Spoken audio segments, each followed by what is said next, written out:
Hello বন্ধুরা, আজকে আমি বানিয়ে দেখাবো ঝাল ঝাল আমের টক। এই টকটি গরম ভাতের সাথে খেতে জাস্ট অসাধারণ, ভীষণই মজা হয় এই টকটি খেতে। গরম ভাতের সাথে এই টকের রেসিপিটি থাকলে এক থালা ভাত নিমিষেই শেষ হয়ে যাবে, কিভাবে তা আপনি বুঝতেই পারবেন না।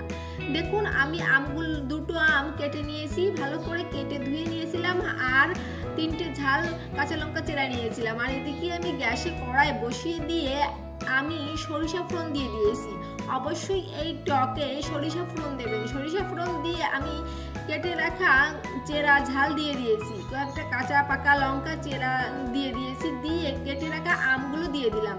আমগুলো দিয়ে সামান্য একটু নাড়িয়ে চাড়িয়ে নিয়ে আমি পরিমাণ মতো লবণ হলুদ গুঁড়ো অ্যাড করে দেব। আমটা টকের উপর নির্ভর করে আপনার নুনের পরিমাণ কতটা হবে।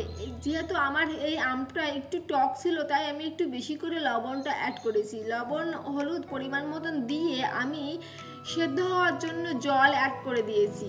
জল অ্যাড করে দিয়ে এখন আমি ঢাকনা দিয়ে ঢেকে কিছুক্ষণ রান্না করব।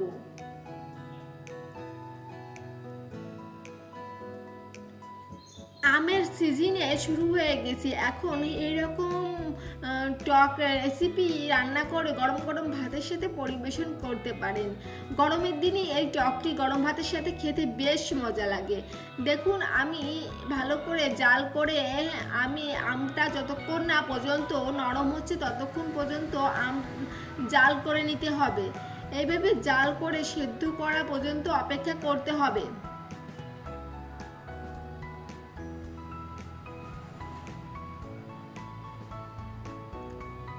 আমি ঢাকনা দিয়ে এইভাবে কিছুক্ষণ রান্না করব, যতক্ষণ না পর্যন্ত আমটা ভালোভাবে সেদ্ধ হয়ে যাবে ততক্ষণ পর্যন্ত আমি একটু ঢাকনা দিয়ে ভালো করে সেদ্ধ করে নিতে হবে।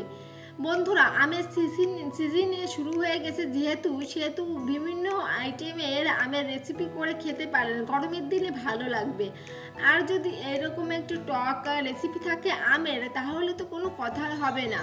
এক থালা ভাত দুপুরবেলায় নিমিষেই শেষ হয়ে যাবে খেতে বসলে।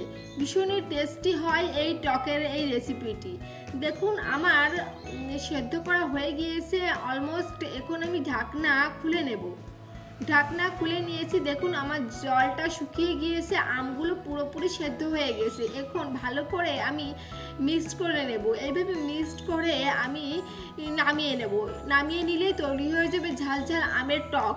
এই টকটি গরম ভাতের সাথে খেতে জাস্ট অসাধারণ লাগে। ভালো লাগলে বাড়িতে একবার ট্রাই করে দেখতে পারো। দেখুন কত সুন্দর হয়েছে দেখতে, খেতে ভীষণই মজা হয়। ভালো লাগলে অবশ্যই বাড়িতে একবার ট্রাই করে দেখবেন। ধন্যবাদ সবাইকে।